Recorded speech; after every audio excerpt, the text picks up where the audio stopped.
Hello everybody, I hope you can all hear us and see us. Welcome to our customer consultation event.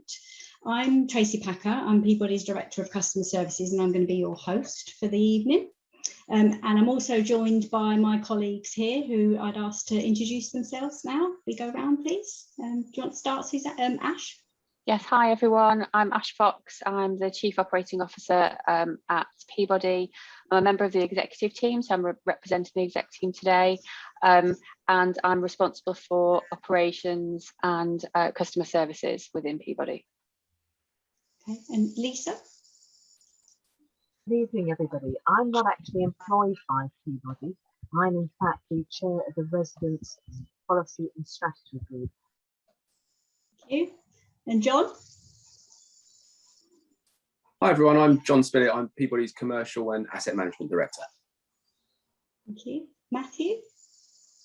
Hi, my name is Matthew Weeks. I'm the Head of Customer Engagement and Resident Involvement, and my team helps to make sure that residents can influence both our services and the decisions Peabody make. Thank you. And Susannah? Hi everyone, my name's Susannah. I'm Director of Communications, so I manage our website and all of our communications and have been doing the consultation as well. Okay. Tracy, before we start, we've had a question in the Q&As about somebody not having sound. I just wanted to make sure that of the 54 participants that our sound was working. So I don't know whether anyone could confirm that they can hear us okay, just to see whether it's a okay. Yeah, I'll okay, fantastic. Thank you, Nicola. Great. Okay. All right, we'll continue then. Okay, so yeah, I'm pleased. We're really pleased to have Lisa Ray joining us this evening. She's going to be our Chief Question Master, and obviously Lisa's our resident chair of the Peabody Resident Strategy and Policy Group, so she will hold us all to account. We'll come on to that a bit later. It's really great to have so many people joining us this evening. I can see that we've got 56 residents online at the moment, 57 going up, so we might get a few more joining. It's really important for us to hear your views, and we also want to share with you a bit more detail about our proposals to join together with Catalyst. So in a moment, I will hand over to Ash Fox, Peabody's Chief Operations Officer, who will lead us on providing that detail. Just to say thank you to everyone who's already sent questions in. So we will answer as many of these after Ash's initial presentation, and Lisa will help us with those. As we have so many people, we've opted for this webinar format. So we invite you to submit any additional questions that you've got through the Q&A function, which I can see some of you have already found. So just pop your question in there and then we'll pick them up that way. I would ask that you keep the questions to our proposals about the coming together of the merger, as we want to be able to answer questions that are relevant to everyone this evening rather than personal inquiries. And we'll cover as many questions as we can. So before we go to the questions, I'll hand over to Ash, who will share some more detail about the proposals. Hi everyone. So thank you again, as Tracy said, for taking your time out of your evening to join this session. It really does mean a lot to us. We really want this to be a meaningful consultation. Our board really wants to review all of the feedback and understand what residents are really thinking about the proposals. This will both be in the form of analysis of the themes that are coming back from residents, and plus detailed information about some of the comments and questions that you will raise today and that other residents have raised throughout the consultation process. At the end of the month, in September, our board will be discussing this at a special board meeting and will not make their final decision until they've fully reviewed all of the consultation feedback. I think the second thing that I think it's important to point out is that this proposal and this proposed merger with Catalyst does not have any impact on your current rights or your existing tenancy agreement. A number of residents have raised this as a question, so I thought it was important to make that really clear from the outset. I think another important point is a large amount of comments have come back to us about repairs.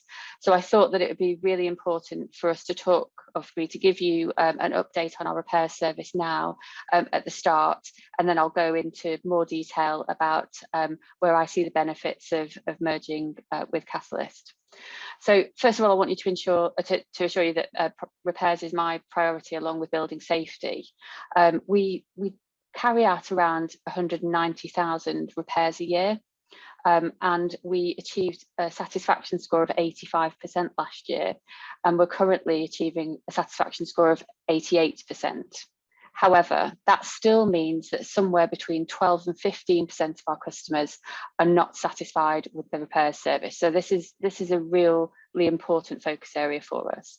And when we're talking about 12 or 15% of 190,000 jobs, we can start to see why a number of residents are feeling that the repairs service is broken. So there's a lot of work going on in the background, but what I would like to say is how COVID has impacted us over the last 12 to 18 months. So we took the decision to pause non-emergency maintenance, as some of you will be aware. Now that's done two things to us. That has created a backlog of work, which we're working hard in the background to catch up on, and we're also working hard to keep residents updated, although we know that we can do much, much better on that. The second thing is, because we were only doing emergency repairs, that means that backlog of jobs is the more complex types of repairs, things that leaks, damp and mold, roofing, and areas where it requires multiple visits. And this is where we tend to find our customer journey breaks down. And this is something that we're working on as a team to improve. What we also recognise is our investment in our properties is not where it needs to be. Over the last few years, we have been conducting some detailed stock condition surveys on our properties. We've managed to achieve 100% on our external stock condition surveys, and somewhere around 75% of our internal stock. That's given us a great understanding of where we need to invest and where we need to invest more, and also to help us prioritise our investment programme. About 18 months ago, we got an agreement from the board to invest and do a catch-up programme to get us back to where we want to be to achieve the standard of maintenance that we believe our residents deserve. Again, and not to blame COVID, but unfortunately that programme had to be reduced significantly at the start of April as a result of the COVID lockdowns that happened around that time. But the good news is that we're working now to catch up on that, and we've already started instructing works, and over the next few years we envisage completing the catch-up programme and getting back to a normal running order. So when it comes to repairs, I think we've got some improvements to do, absolutely. We know that our communication hasn't been great. We also know that it's been difficult for some of our customers to get through to us, particularly over COVID, and for that we apologise, and we are working hard with our contractors to try and make sure that they're representing us the way that they need to, and that we're all working together to serve our customers, and to make sure that more customers get that satisfaction with repairs, and not just the 85 or 88% that we do tackle the customers that have a poor experience with us. So I think that's I'm happy to take questions on repairs, or as Tracy said, we could take those off separately if they're not necessarily connected to the proposal. But I just wanted to reassure you that our repairs service is our primary focus in terms of improvements. But I guess moving on to why we believe that the merger with Catalyst is exciting, because we're both committed to improving our offer to residents, and actually it's the primary driver for bringing our organisations together. So we recognise that our residents don't always have a simple and effortless experience when they interact, when you interact with us, and neither do we get you as involved as we'd like you to be in our big decisions and how we create our services. And we also know that we've been less visible in our communities of late, partly due to lockdown, but partly due to the fact that we perhaps haven't been as focused on our local offering.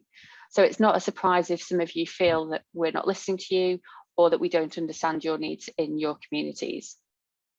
Joining together with Catalyst is the beginning of us becoming kind of outside in, not inside out. So we will have more homes in many of our boroughs. We'll be combining teams and expertise and local knowledge and data. And we think by doing that, we can jointly create a much better service and then go further and faster than either organisation could do alone. What we've found is that both us and Catalyst have got really similar plans, and all of that has been developed from our own customer insight. Now, Peabody is further advanced on some things. So we're further advanced on the delivery of our digital offer and some of the data and insight that we've been able to develop over the last 18 months to 2 years. However, Catalyst is more developed on the local offer. They've launched a local delivery model and they've been very, very strongly engaged with their residents. So we think by coming together, both organisations will be able to deliver their customer service strategies faster, which in the end will directly benefit you as residents. We're really committed to working with residents to design and implement a new delivery model, which will combine the benefit of a small local organisation, but also by being a large, influential and resilient organisation which can invest in technology and services. I think when we think about the external operating environment that we're operating in at the moment, we've got the challenges of carbon zero, building safety and increased regulation. And as a bigger organisation, we'll be more resilient to be able to handle those big topics head on, whilst not taking the foot off the gas in the improvements that we want to make for our residents. So our starting our customers, your needs and your opinions, and that's why today is important. Our approach, as I've said, is for us to be more of an outside looking in and not an inside out. So we don't want to navel gaze, we don't want to be thinking corporately, we want to be thinking locally. So as part of our local offer that we're working on, we want to make sure that we have a dual approach of really robust digital services combined with local and mobile teams, so that we can take our services to you as our customers rather than make you have to come to us. And the activities, although we've not worked through in detail yet, the activities included in the regional model will be the ones that are best delivered on a local basis. And so not everything will be centralised. And we want to make sure that we give the people closest to our customers, so whether that's our resident services teams, our neighbourhood managers, our community teams, we want to make sure that they have the freedom and means to make decisions and solve problems locally.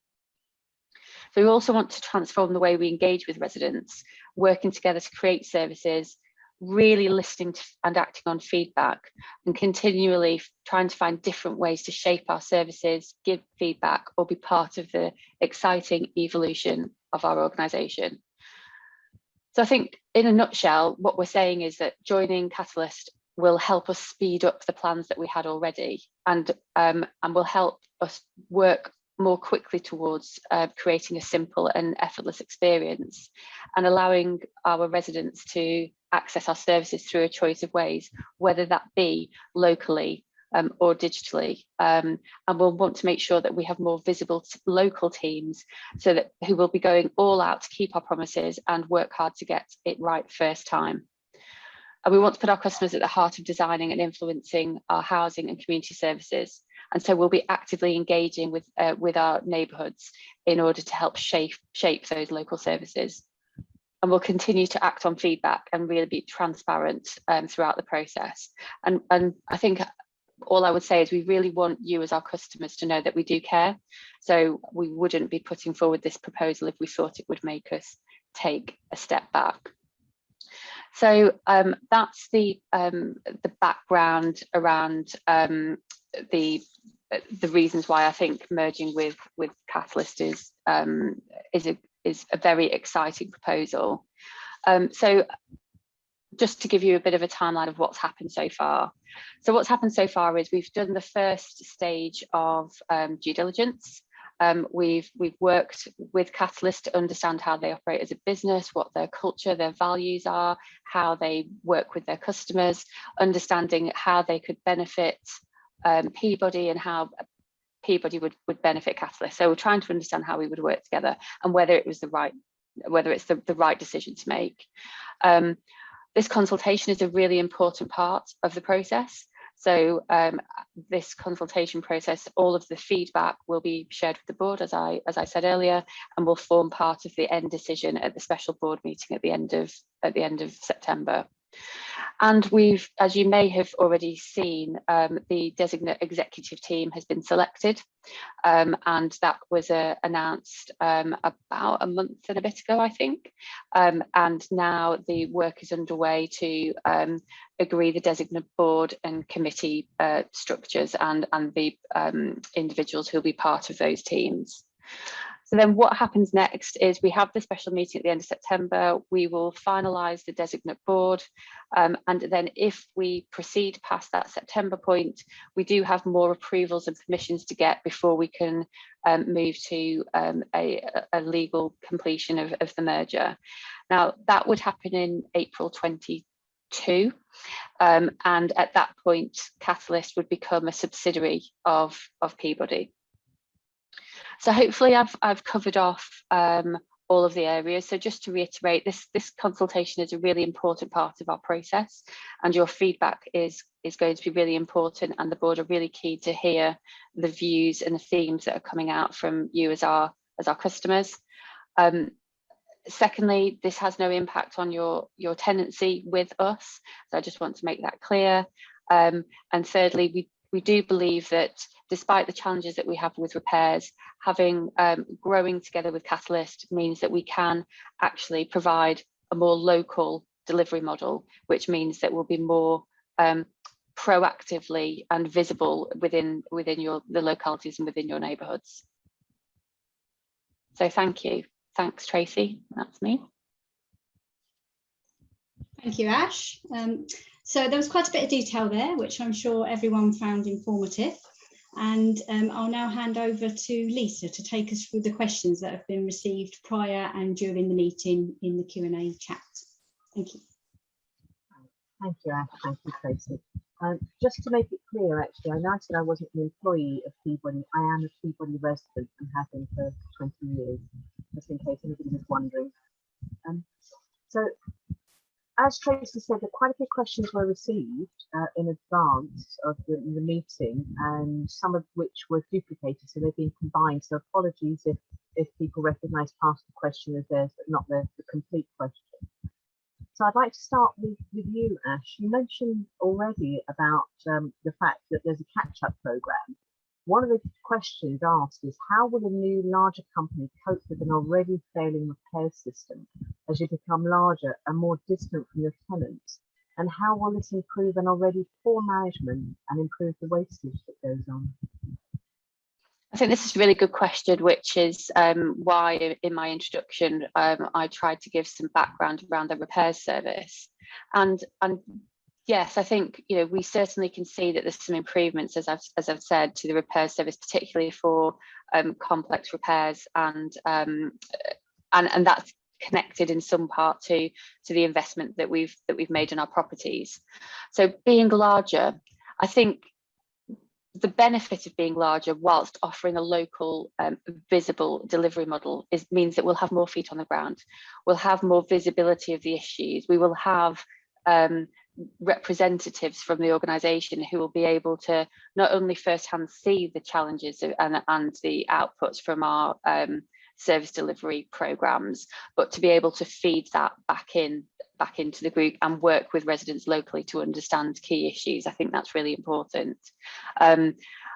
However, whether or not we were merging, we would still be really, really focused on the repairs service, and it's always a challenge to get it right, but we are absolutely committed to investing in the customer experience for repairs, both in terms of the digital journey, the quality of the repairs as they're done, and also to improve in the investment of our stock. By being a larger organisation, it makes us more resilient, where we've demonstrated that we're focused on insight and data, and Catalyst are focused on that local delivery model. So those two things together, with that strong insight and local presence, means that we will be best placed to drive those improvements, to understand what the improvements are that are required and drive them forward. Thank you, Ash. Aside from that, about as the question actually says, that the repair system is already failing. So in the meantime, what are the proposals? As you said, that you've been looking to have a new and improved service, but what's going to happen in the meantime? So it's a really good point, Lisa. It's a live challenge with the backlog that we have post-COVID, which is reducing every week, but it's still a big target that we are working towards. So I'd say that's the first thing. The second thing is, whilst between 85 and 88% of customers are satisfied, we've identified that a large of the 190,000 that we deal with a year, that leaves a large proportion that are not satisfied with the journey. We have been conducting additional surveys. So we try and we have a transactional survey where we will speak to customers after their repair to try and understand what that journey was like. We've also increased the amount of communication that we send rather than allowing our contractors to send it. So we're firsthand getting the feedback from our residents. And we've had our contract management teams working really closely with our contractors within their offices to understand their processes and improve what they're doing when they're handling our more complex complaints, so our complex cases. So really trying to work hard. In addition to that, we have a separate damp and mould and condensation project. That's a large project where we have identified 5,000 customers that have had a damp and mould issue over the last 12 months, where we are speaking to them to understand whether that issue is now resolved. And if it isn't resolved, then we are starting a programme of how we can rectify that damp and mould issue once and for all, because we know how challenging a damp and mould and condensation issue can be, and we also know the distress it can cause. So we're committed to not just doing a mop-up job. We want to actually have a permanent solution to some of these issues. Now, some of those cases are connected to the investment and cyclical decorations programme, which I talked about in my introduction, which is actually, we need to make sure that we're investing in roofs and windows and pointing, because all of those things lead to leaks and water ingress, which can then drive. So the whole thing is kind of connected. It's like it's a perfect storm. We've got the underinvestment, we've had the COVID backlog, and we have some challenges with managing follow-on repairs with our contractors. So we're tackling 3 of those as part of a project at the moment, and we'll be updating our customer services committee on that project next week. Great, thank you, Ash. So regardless of what happens with the consultation results and the board decision, we expect to see improvements with that. Yeah. I mean, we can see it already, but it's a slow burn. We are pushing hard, but yeah, we can see it internally, but it'll take a long time before residents feel that they can trust that service. But we are pushing really, really hard for those improvements. Great, thank you. John, I'd like to direct this next question to you. It is quite a long one with separate parts here. The question is, I think it's too much for the association to take on by itself.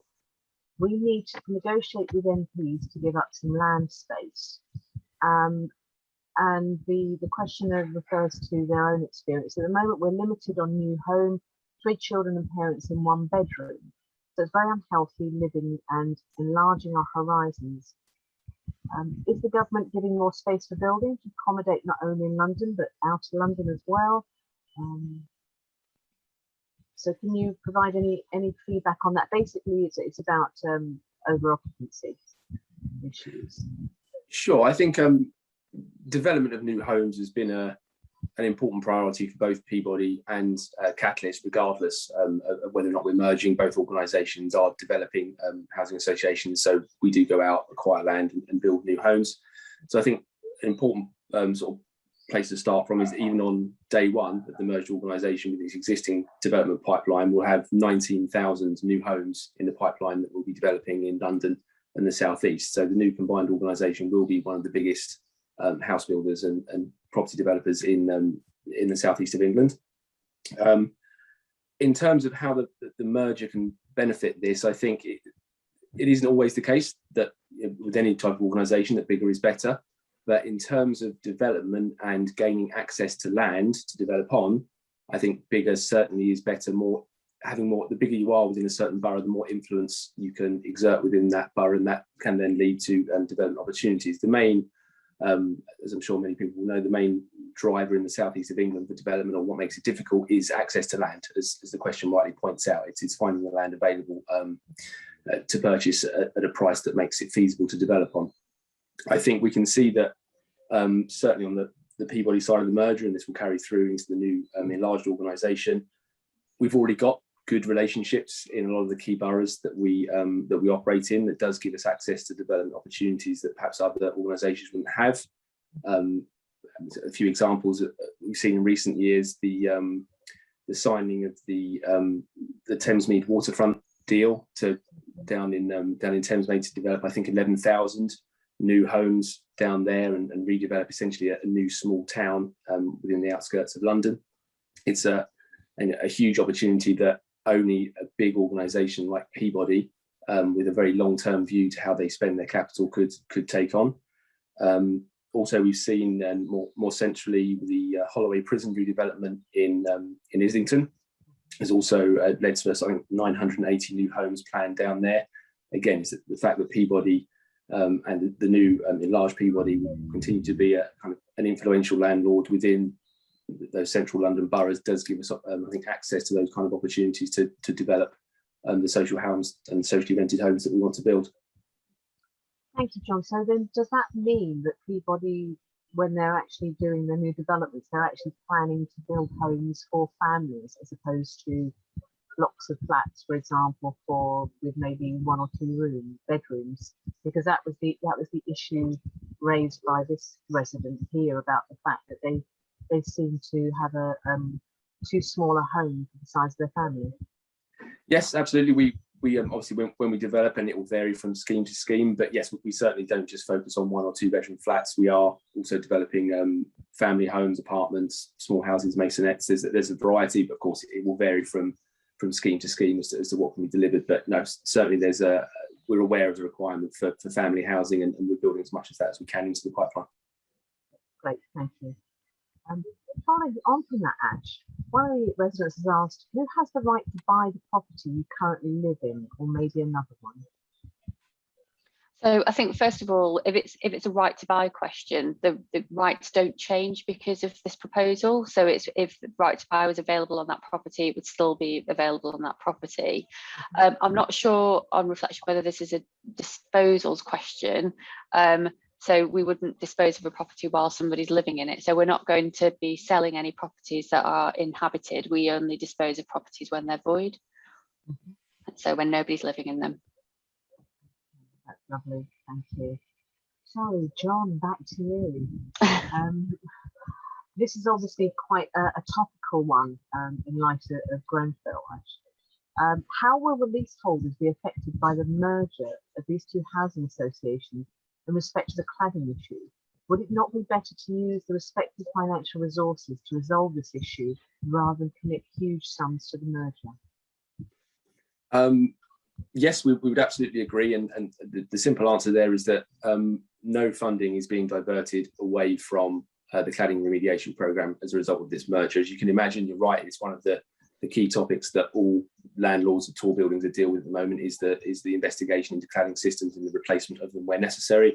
So that was pretty much the top item on the agenda when we first started looking at the merger, is to see and understand, both from the Peabody side and the Catalyst side, what buildings have they got that might be affected, and is sufficient funding available to deal with sort of the likely findings from investigating those buildings. So both organisations have ample funding within their long-term financial plans to deal with the perceived risks that we've got there, and it's not going to slow down or be impacted in any way by the merger. It was a priority for both organisations previously, and it will continue to be the priority for the merged organisation.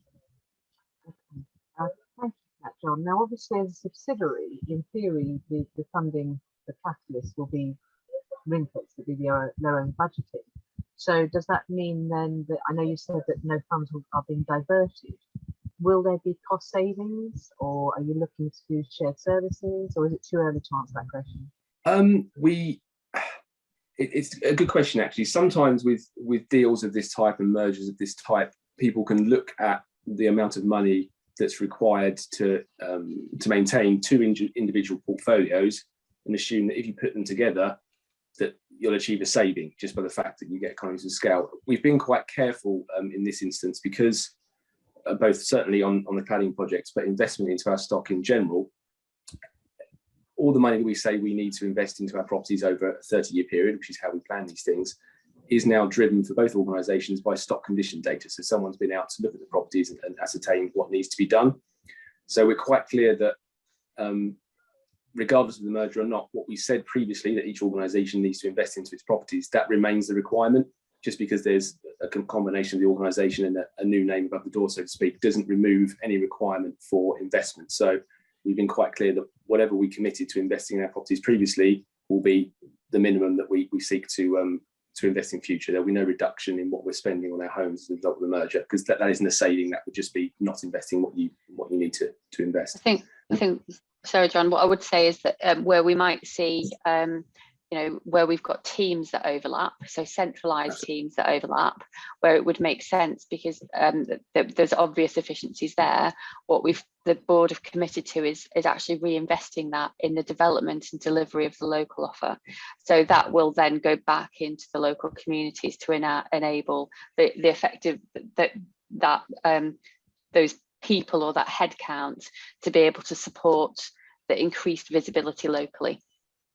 Lovely, thank you, John. Thank you. Another item on that, a benefit of the merger, of bringing the two organisations together, in particular with relation to the cladding projects, is that I think anyone who's involved in the cladding issue or is living in a home with cladding is probably aware from communications from us and in the press generally that there's a huge demand for the very specialist expertise in the UK at the moment to address these cladding issues. It's the fire engineers and the specialist architects who can verify that these cladding designs are legitimate, and also to design them where they need to be redesigned. By combining our Peabody's programme and Catalysts, we become a more attractive prospect for that limited resources, because we can offer a bigger pipeline of work to these companies that are hugely in demand. So in some respects, it moves us up the pecking order and up the queue a little bit, hopefully for access to these very specialist and in demand resources. Right. Thank you, because I know that if we're talking years with the cladding issue. So yeah, thank you for that clarity on that. John, there's another question for you. I can address this one to you. How can you possibly justify taking on another organisation when you have continue to fail so miserably in maintaining the properties you already have? We're still waiting for promised new windows, front doors and roof. And we were promised again this would happen this summer. We've received no correspondence in relation to said work, despite calling for an update, leaving messages, no courtesy calls at all. So I appreciate that Ash touched on the fact that communication at Peabody could be improved, and also on the catch-up works. But I'm wondering, John, if you can actually clarify a little bit more about what's happening with cyclical decorations, for example.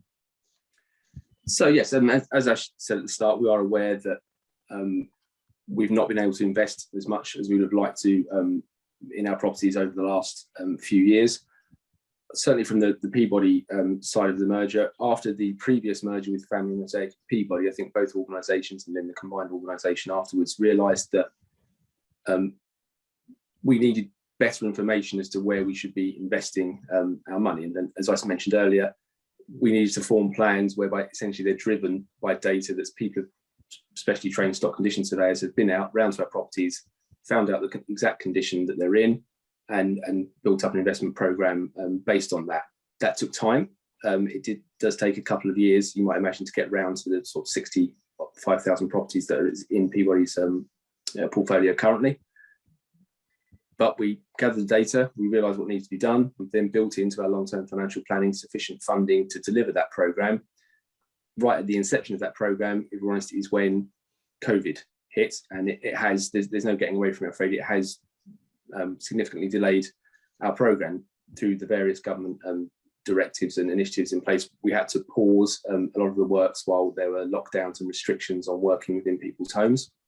But even when those restrictions were lifted, and and our contractors were certainly very keen to get back out sort of in the periods we had last year where they were allowed to, into people's homes to deliver these works, we found, understandably, that a lot of our customers were reluctant to let our contractors into their home for a week at a time to do a kitchen or a window replacement for very obvious reasons. It's, you know, there's naturally a lot of nervousness around letting people you don't know into your homes while the coronavirus was still so prevalent. All of those works that get delayed, obviously the demand for them doesn't go away. We just have to shunt the whole programme backwards, make room for the ones that have been missed, and that means ones that are due to be in the schedule this year then get pushed out. So that's the reason that the programme has been delayed more than we would like, is a combination of us gathering the data and then being delayed in delivering the cash-up programme that we wanted. But in terms of the communication, is clearly then something that we need to be doing better. If there's customers out there who are expecting us at a certain time and then the work doesn't materialise, obviously we need to be communicating that better to customers. So yes, absolutely, if anyone's got any specific examples, we're happy to take those away back to the teams and find out exactly what's going on and give people an update. So thank you for that, John. So I can basically say, as well as obviously looking at the repairs programme, you've actually hopefully learnt the lessons from improving communication to residents? Yes, and actually as part of the recent restructure of our kind of major works delivery team, we've now set up an in-house communications team solely to focus on that communication of the investment programme. So I think previously, like a lot of big landlords, when we're forming these big packages of work for contractors to do, the kind of resident liaison aspect was owned to some extent by the contractor, because obviously they know when they're going to be on site and what they're going to be doing. While that does work for the nitty-gritty of arranging the works and you know, getting the scaffold up and all that kind of communication, we've also found as the question demonstrates, there's a requirement for Peabody to have ownership of that end-to-end journey as well, which is why we've now set up a dedicated communications team for our investment delivery programme. Great, thank you for that, John. Tracy, I have a question for you. Although Ash informed us all that the existing tenancies, there will be no changes to the rights of set out in the existing tenancies, will rent remain the same and will service charge remain the same? Yeah, so this proposal doesn't have an impact on rent or service charges. So they are subject to the same governance in terms of how they're calculated, regardless of the merger. So we'll still expect it to go up at some point, not due because of the. Yeah, that's it. I mean, obviously, I can't guarantee they'll never change, but it won't be in relation to the merger. That's a separate issue in the way they're governed. Great, thank you, Tracy. And Matthew, not forgetting you, you're not getting away with anything. I've got a question for you. The question for one of the residents is, how are you going to reform resident representation at governance level so it reflects the huge size the housing provider will become? Also, would any reform finally enable direct resident access to resident directors and governors so serious concerns can be represented at governance level with much greater ease and frequency and reduce the current remoteness of HQ services? That's a really good question, Lisa. And over the last 6 months, we've been gathering views from residents, which has been helping to shape our new customer engagement strategy. So as we move into the merger and over the next few months, we'll have lots of options for residents to get both locally through resident associations and other informal groups, through the strategy and policy group and the scrutiny panel, which look at our long-term strategic objectives and also review our services in detail. And on our boards, we've got a really good representation of residents.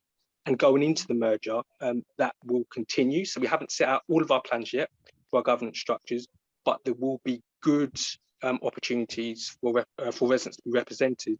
And also what I would say is that during the pandemic, we've had lots of opportunities for residents to meet with our executive members. So Ash has attended a number of meetings, so has Tracy. So that has happened and that will continue. And we're also willing to take on board ideas. If there's any suggestions which you think would be helpful, I'm really happy to talk to you about that either by email or if you want to contact me by phone. So I hope that helps to answer that question. I think the thing here is, obviously in my position, I am aware of the opportunity for residents to become involved. But how will the customer engagement strategy, how are you actually looking to promote that so that residents know where to look to get involved? That's another really good question. So one of the things we've looked at is our communications campaign, and on reflection, historically that's been a bit corporate, maybe a little bit bland. So in our new kind of efforts to reach residents, they're going to be customer resident focused. So in our new campaign, we've got residents who are talking about those opportunities. We're also going to be exploring new avenues such as social media and other channels, which will hopefully help to get that message out a little bit more. So we have got plans to communicate that a little bit better, because we realise that's something we can be a bit stronger on. And then, thank you very much, Matthew. Thank you, everybody. Now, those are the questions that we received in advance. I'm now going to go to those that were received during the webinar as well. Some of these have been partially answered already. So with the planned merger, Peabody staff would have more workload to manage with an increased property portfolio. How are you planning to ensure efficiency of work, as now we are waiting for 3 months on average for any reply from Peabody staff?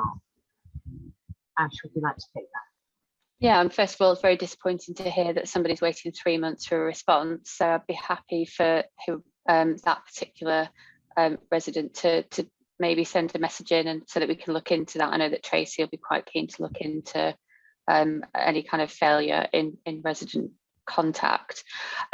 It's a really good point, because I think this is one of our learnings from the Peabody Family Mosaic merger, was that I think the first point I'd make is that the amount of homes that we've got to look after isn't going to get any smaller, but so therefore we wouldn't want to reduce the amount of people looking after residents and homes. So you think about those frontline teams who are doing that work, you know, that job hasn't reduced, that job stays the same size. It's, you know, the scale is bigger, but there's a team on the Catalyst side, a team on our side.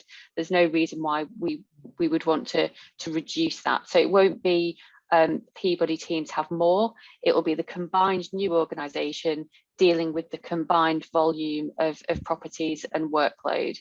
I think what we do have to be really careful with is that, yes, there's additional duties with the merger, and that's something that we will specifically be resourcing to make sure that there's identified people within the organisation who are going to focus on these work streams. We want it to be a success, we want it to be smooth, we don't want it to affect our services, we don't want it to be a distraction, and that's something that's on our risk register that the board are very aware of, and we will make sure that it's resourced up adequately. Thank you very much for that. You touched on it briefly about that there will be improvements, but what will residents see as being a better service? I think I mean, this is going to be part of where we need our residents to really engage with us, to tell us what they want to see. So we can work at it from an exec team, and in fact we have a meeting this week to talk about the local offer and the tangible benefits that we want our residents to see on day one and in the future as a result of the merger. But that will just be a point of view, and a really important part of this whole process is actually getting the feedback from customers and residents and from colleagues to understand, okay, what outcomes do we want to drive, and how will we know that we've made a success of this? And I think that's a really important piece of work that will be worked on over the coming months. Thank you. One question here, because you touched on carbon zero earlier in your introduction. And one of the questions is it possible to update residents how green initiatives are going to be implemented in the future as part of improvements in line with government strategy? Yeah, so we've got a newly formed sustainability directorate within the organisation now, and a sustainability strategy, and the funding has now been identified to work towards our EPC levels. So there is a work stream that's ongoing, but it's such a huge piece of work with a 30-year delivery programme. So I think we're at the start of that. The sustainability team are working on comms. Susannah might be able to confirm. I think there's some information on the website, but there's certainly a comms plan that's being worked on at the moment. But it's very new in terms of design. So we'll take that one back, and we'll make sure that we take the point that residents are keen to hear more about our kind of work towards carbon zero, because it is a really exciting area, a huge piece of work, but very exciting area. one of the questions here on the webinar is, since the last merger, problems have got worse. So what do I as a tenant have to gain by accepting another merger? Now, I know you've talked about the improvements and everything like that, but as a resident, I want it to actually see what's the impact for me, not sort of, rather selfishly, I admit, but not generally for all residents. So what would I gain, or what would this resident gain? So I think there's a couple of things, isn't there? So the resilience of being able to continue with our investment programme and building safety and carbon zero, so that kind of being a really strong organisation that's financially resilient to tackle all of the external challenges that are being faced. So therefore we would hope to deliver our investment and cyclical programme on time, so that catch-up programme will not be halted, and will be delivered, and therefore we should hope to get to a point where all of our residents feel that their standard of their estate and the investment in their homes is up to standard. What we would also expect to see is more of a visible and local presence from our frontline teams, and more engagement opportunities to be able to have, as Matthew stated, conversations to be able to help improve our services. And in the back of that, what we want to do is to make it to reduce how much effort it takes to communicate with us or to transact with us.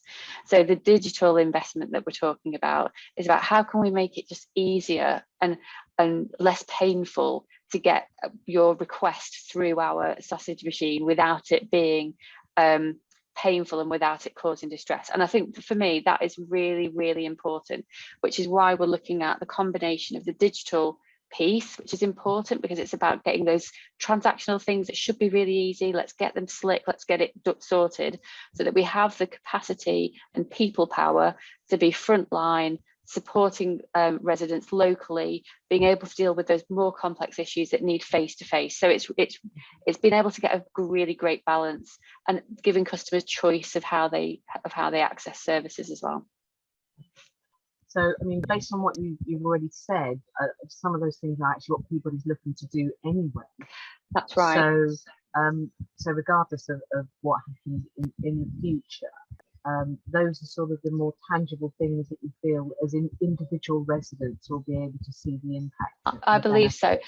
The merger, what the merger does is allows us to get there quicker, because Catalyst have already delivered their local offer. We're further ahead on digital. But together we'll have a greater influence locally and a greater density locally. So that allows us to put more people frontline. So I just think that it's the sum of all of the parts really that just means that we don't have to slow down on the plans that we've already got, and on the bits that we hadn't got ahead, we'll race ahead because Catalyst are already there. So it's a sum of all of those parts. Matthew, this is actually one for you. How do we get into tenants forums for tenant issues to be taken forward? I've tried many times and been ignored. So I just about heard that. Was that inquiries about tenant about forums? getting involved in tenant forums, because obviously they want tenant issues to be taken forward. And they said they've tried to get involved in tenant forums before and they've been ignored. It doesn't say how they've tried to Sure. get involved. Okay. So I'd say the best way to contact us is to email get.involved@peabody.org.uk. So that will come through to my team and we should be able to get a response to you very quickly. So very sorry that you haven't been able to get in contact with us previously, but if you send an email to that address, we'll be back in touch with you very quickly. Matthew, could you put that on the chat just in case anybody wants to note it down? I think I'd probably miss out the dot in the middle. No. I'll do that. Thank you both. Next question is, what plans are there for more social housing for rent to address the homelessness crisis? How will a bigger organisation address this housing crisis? Or is this just about current residents? And I know that John mentioned earlier about the development of the homes, if there is a joining together to the 19,000 homes that are possibly planned. So will that be also tackling homelessness? I mean, I know Peabody does have a separate area that does deal with homelessness and have links to St Mungo's. Yeah, I'll start and then I'll hand over to John if you want to, if I miss anything.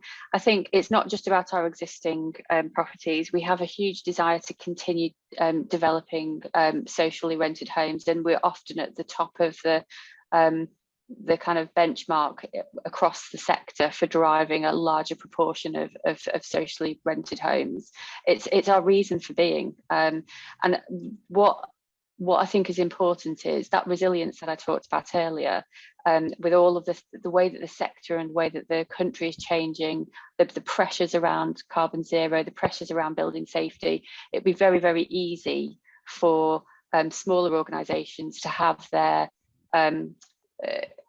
their surplus or their financial capacity stretched and strained that would stop them from being able to continue developing. We're really keen for that not to happen. So we want to face all of these things head on, whilst also being strong and resilient and large enough to be able to continue with our development aspirations. Thank you. Just to let everybody know, we've had quite a few questions. So what I'm going to try and do is focus more on the ones that are about this particular proposal, if that's okay with everybody. Lisa, there was a couple on Thamesmead, because I think there was one on the pre-questions and there's one in the chat. I'm quite happy to cover that one off, if that would help. Yes, yeah. Okay, all right. So I think I've seen a few questions about Thamesmead and whether we would be able to continue our aspirations in Thamesmead. And I think what I'd like to point out is that since our merger with Family Mosaic, the regeneration or the whole place regeneration of Thamesmead has gained a huge amount of pace. And for those of you who are familiar with Thamesmead, you'll see that there's a very real and very widespread change well underway. We started off the process by regenerating 21 towers. That started, I think, in 2018, and I think we completed that in 2020. We're refurbishing existing homes and working with the community to create a better place to live. And we've made a great progress on our Southmere development, with residents moving into the first phase of 130 new homes. And the new public square and library are complete and actually look amazing. Our master plan for Lesners includes delivering more than 1,900 new homes and over 3,000 square feet of commercial floor space. And with Lendlease as a partner, we've selected a diverse master planning team for the Thamesmead waterfront project, which will create a new town centre by the riverside. And we've also completed our first phase of improvements to the courtyards on our estates at Southmere and Parkview. And the second phase of the co-design project is underway with South Thamesmead Garden Estate Community Design Collective. That's just a taster. There's lots going on. So what I'd suggest is if you check out Thamesmead, the Thamesmead Now website, that will give you all the most up-to-date news, progress and events for those of you that have a keen interest in Thamesmead. But to assure you, our plans for Thamesmead won't slow down. Thank you for that, Ash. And apologies for missing the pre-question as well. Okay. One of the questions here from residents, my concerns are that it hasn't been that long ago that Peabody merged with Family Mosaic. Isn't another merger too soon?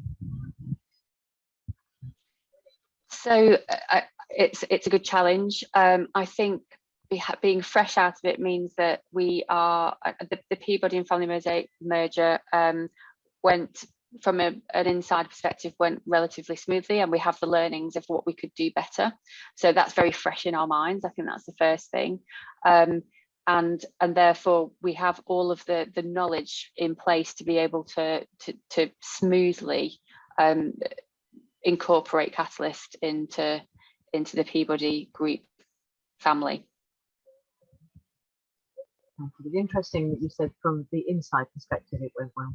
I know, because I recognise the points that have come up earlier, but some of the process challenges around data transfer, the boring stuff that isn't, that's an important from an internal perspective, and that's something that that we feel that we have the experience with. But more importantly, Lisa, we've learned from the things that we got wrong around consultation, resident communication, making sure that we have enough visibility of teams, that we don't cut the size of teams too quickly, and that we have specific merge of resources so it doesn't detract from the day-to-day. So I think those are all the important learnings that are very fresh in our minds to be able to make a success of this. Thank you for that. If you're going more locally, will you improve your management? That was one of the questions, and I think basically what that is how are you actually how is that going to work in a new structure? You mentioned about having more local teams, and also as well being able to have more autonomy with their decision making. So how will you improve the management of it? Because obviously resident perspective is that locally, as you acknowledged, there's not been much visibility. So how will that be managed? Well, I'll start and I'll hand over to Tracy because I know she's keen to speak because I've seen her take her mute button off, and I know this is very much very close to Tracy's heart.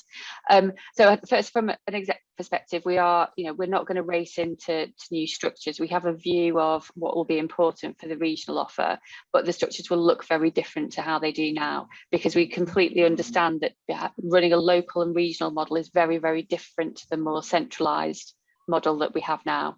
So I think we're accepting of that change, and we do know that the frontline teams have to have that autonomy and authority, and also be held to account for the delivery of services within their local area. So that's from a kind of my perspective, but hand over to Tracy. Yeah, thank you, Ash. I wanted to expand a bit more on this, because I feel like this is quite an exciting opportunity for us, really, to change the way that we've been doing things. So by joining our resources together with Catalyst, we will obviously have much bigger teams. And we want to make sure that we are pushing as much as that resource as possible to the front line, so that we've got more people on the ground. And as Ash has alluded to, the new combined leadership team is very much talking about a potential of a regional structure in the way that we operate, and that would ensure that although we will be big, obviously, we would be local. We would be a lot more with a local focus. So the local offer is all about having that stronger focus with the bigger teams in the local areas that can make a bit of a bigger impact then in those within, whichever particular borough that is. It is a bit too early to say what the teams will look like. None of us really know that yet. And we'll obviously share with you as soon as we've got more detail on that. But essentially, where we want to get to is we want our local teams to know our communities inside out. We want to build strong relationships with local stakeholders and all the partners that we work with the local authorities, so that we can work together to really address the issues that matters most to the customers in each area. And that might be different for different areas. So we very much want to use that local knowledge, data, insight that we get from us and our partners, but obviously information that we get from residents, so that we can really shape what is happening and what services are important to the residents in that particular area. We very much want to have less in our management. I mean, your question, you sort of asked about more effective management. So as an organisation, we want to try and have less hierarchy and less centralised decision making, so that when it really comes to resident issues and local community concerns, that we can take that decision making at a local level with that regional structure, with the teams that are on the ground, so that we know that we are doing the right thing by the residents in that particular area. Great, thank you, Tracy. Now, you mentioned about teams being in the local areas, the local offer. One of the questions here is, will you be opening up local offices, or will staff continue to work from home? So again, I think it's a bit too early to really know the level of detail, but what we do know is we very much want to be more present in the local area in person. We want to have a mobile workforce that can be involved, meet residents in their homes, on their estates, in their local communities as much as possible, and come to you more, basically. It doesn't mean that we won't also have a digital offer, because that also works for some residents, and obviously it also depends on the nature of the transaction or the particular issue that's being dealt with. So we want to be both.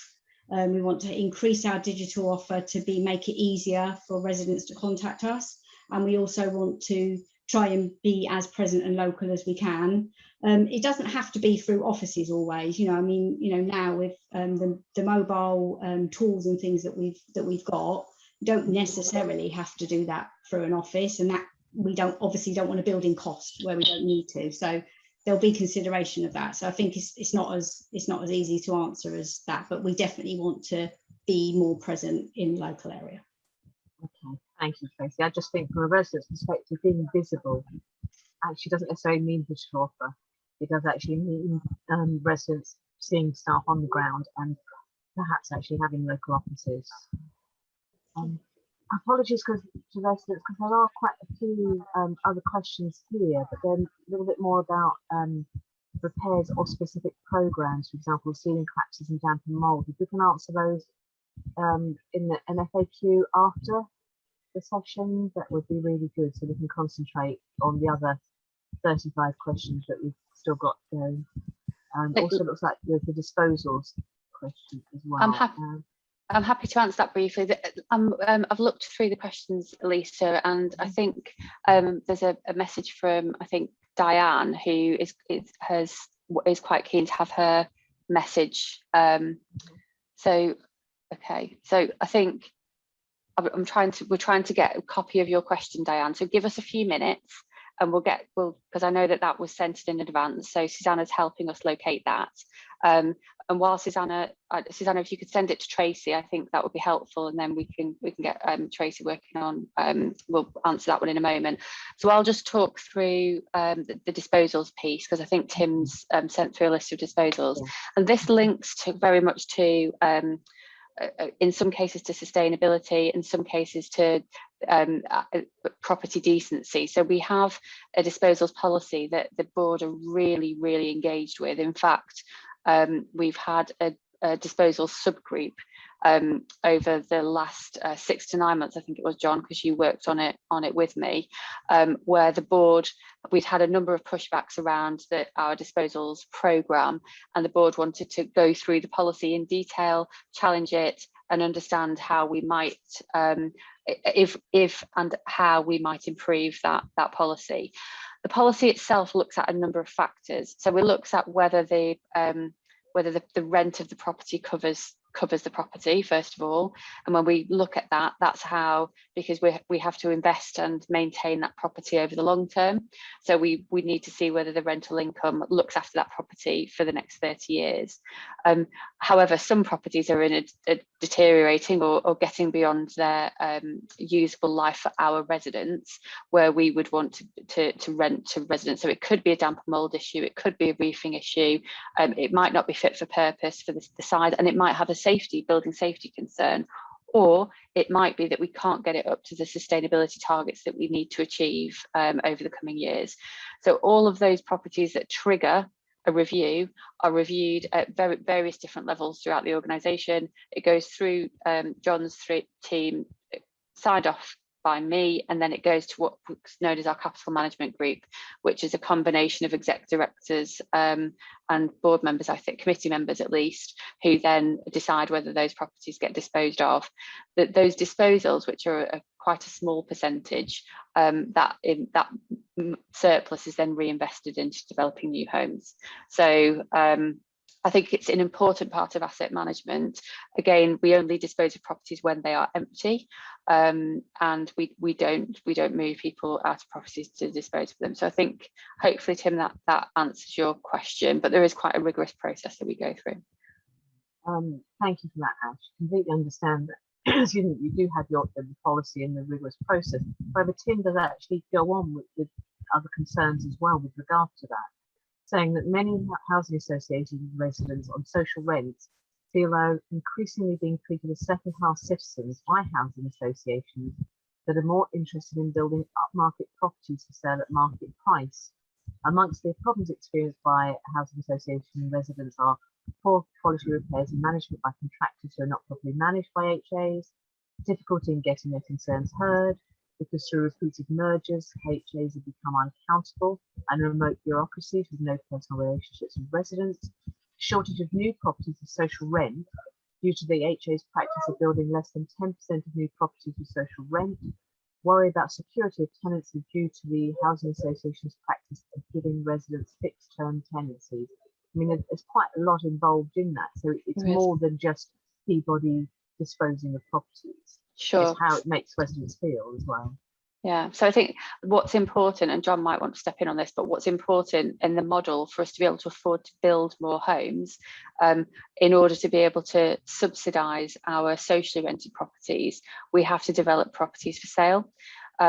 And if that's because of the level of grant that we get from the government, it's either not there or not high enough. So in order for us to be able to continue developing homes for social rent, we have to be able to sell homes privately to then invest or cover the cost of those socially rented homes. It's a really finely tuned investment model and development model. I think, is that fair to say, John? Is there anything else you'd like to add?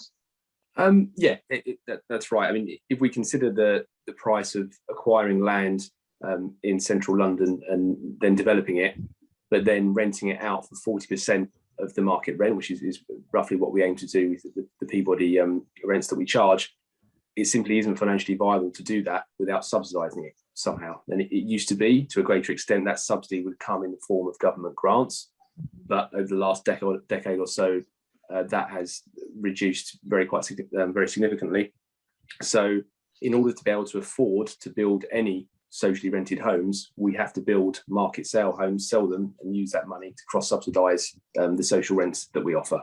So we build as many, within the developments that we do, we build as many social rented properties as it's absolutely possible to afford to do so while maintaining the scheme as being financially viable. Otherwise, we wouldn't be able to do any development at all. Thank you for that clarity, John. But just very quickly, Tim there mentions in his question that it's only 10% housing associations are only building 10% for social renting. What's Peabody's stance on this? We've, for the last sort of few years, the development model, crudely speaking, we've been working on is a third, we call it. So when we do a development, roughly, or if you look across our entire development pipeline, it won't be the case on every scheme, but overall, we aim to, when we build homes, a third of them will be socially rented, a third of them will be shared ownership, and a third of them will be pure market sale. And that's as high as we've been able to push the ratio of social homes and still be able to afford to do it. Obviously, we can't speak to the approaches that other housing associations take in the capital and elsewhere, but for Peabody operating in London and the South East, that's with the land prices, that's as the maximum of the social rented that we've been able to do. Of course, other housing associations do develop under the affordable rent programme, which allows them to charge up to 80% of market rent as their kind of social product. Peabody historically hasn't taken that approach. We wanted to keep social rent as what people would more traditionally recognise as an affordable social rent, which is close to 40% of the market value. Thank you. I'm aware that we've only got 5 minutes left. There's there's lots of very good questions. What I would like to ask, first of all, one of the residents has asked, how do homeowners benefit from the proposal for the merger between Peabody and Tenants? So in the same way, so John's already talked about the fact that the fire safety bit is to one side, because that's the investment required to continue with the kind of the cladding and the building safety. That's all in train, and that doesn't get affected. Leaseholders will benefit in exactly the same way for improved digitisation of services, overall improvement in repairs and service delivery, more visibility frontline, and improved investment in estates and in the maintenance of our properties. So there's no reason, so leaseholders will benefit in exactly the same way as the rest of our customers. What I would say is that we recognise that currently within Peabody, the leasehold management is split between a number of teams and can be quite disjointed. So what we found is that often, depending on the request that a leaseholder might have, they have to speak to a variety of different teams, and we can see that that's massively frustrating. So as part of the merger, we'll be looking at the opportunity to rationalise that and so that we have a potentially a more coherent leaseholder solution. I can't say what that is yet, but we recognise the challenges. There's been so much insight and analysis done, Lisa, and I know that the customers may not be aware of that. So that we have spent the last year and a half really getting under the skin of the feedback that we're getting. A lot of surveys and transactional surveys to see what we're getting right and what we're getting wrong, and we'll use all of that good stuff to develop the new service going forward. Thank you. Another question here, which is a good question actually. It says, if this merger goes ahead, what is the process of residents holding Peabody and Catalyst to account if none of the promises around improving the repair system and local knowledge come to fruition? How do we remain informed that you're investing as you promised? So I think we'll take that one, because I think Matthew is part of it, and Susannah, sorry, is part of our comms programme, and as part of our resident engagement, we need to make sure that the transparency is there for the, once we've agreed what the tangible benefits are and the outcomes that we're trying to achieve, we will share that. That will be something that will be shared with residents. In fact, I think before that step, we would want to be engaged with residents to make sure that we've got it right, that we're aiming for the right things.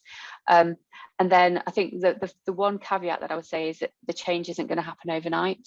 So the Catalyst joined us as a subsidiary in 2022.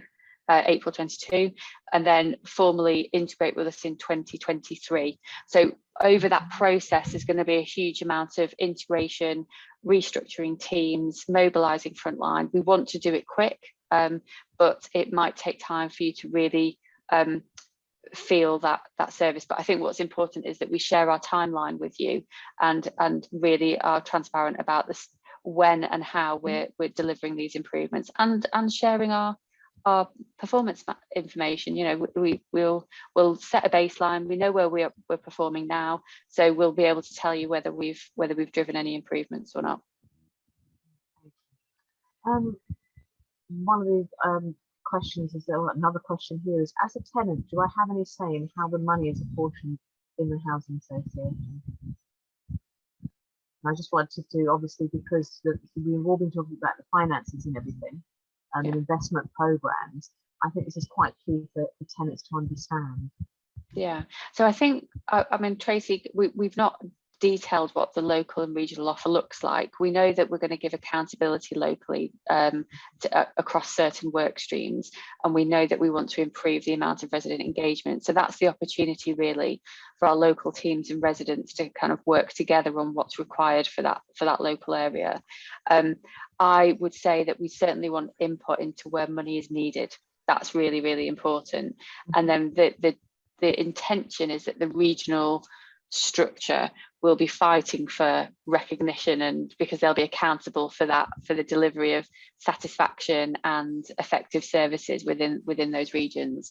So I think that management of budget and budgetary decisions and all of that is something that needs to be worked through as part of the structure. We're not there yet. But the key here is really effective engagement and feedback, so that we can locally, so we can use it to drive our central decision making, rather than the other way around. I think it's been too much the other way around. Thank you. I'm aware that actually we've come to our end of our time, but if I can just ask one more question that one of the residents has posed. If through consultation with residents, if this reflects a general view against the merger proposal, will this affect plans and final decision fate of basically what Peabody is planning and the projects you've been talking about this evening?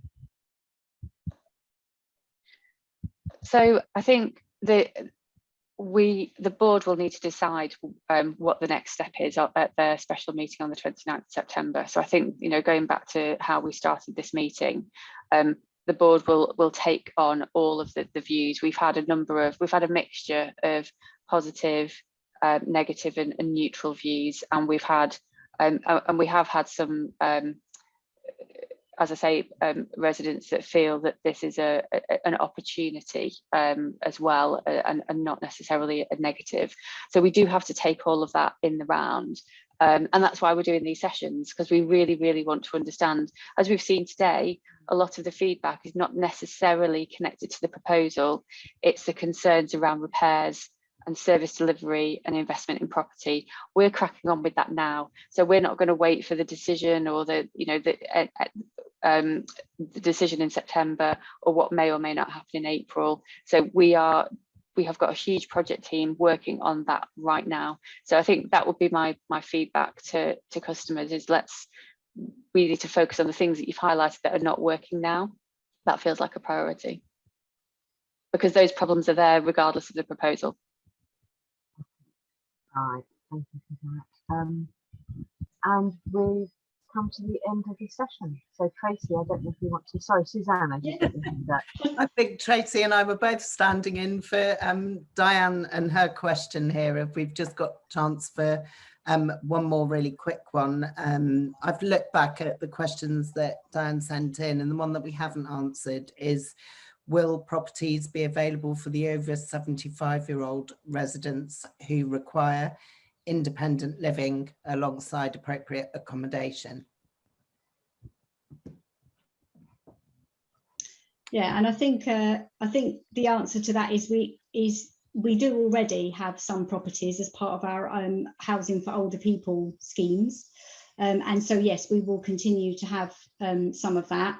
Obviously, the more properties we can get to suit specialist needs for different resident groups, the better. We can't, I don't think at this stage, really promise an increase in one particular specialist property, but it is always on our radar to make sure that we've got a range of properties for different needs available. Okay, so thank you to everyone. I think we've come to a bit of a natural end of our questions. We have obviously answered several questions this evening, and I know there were some that perhaps we didn't get to every single individual question about the merger, but I think we probably answered most of the themes of the questions. We tried to group them so that we covered everything.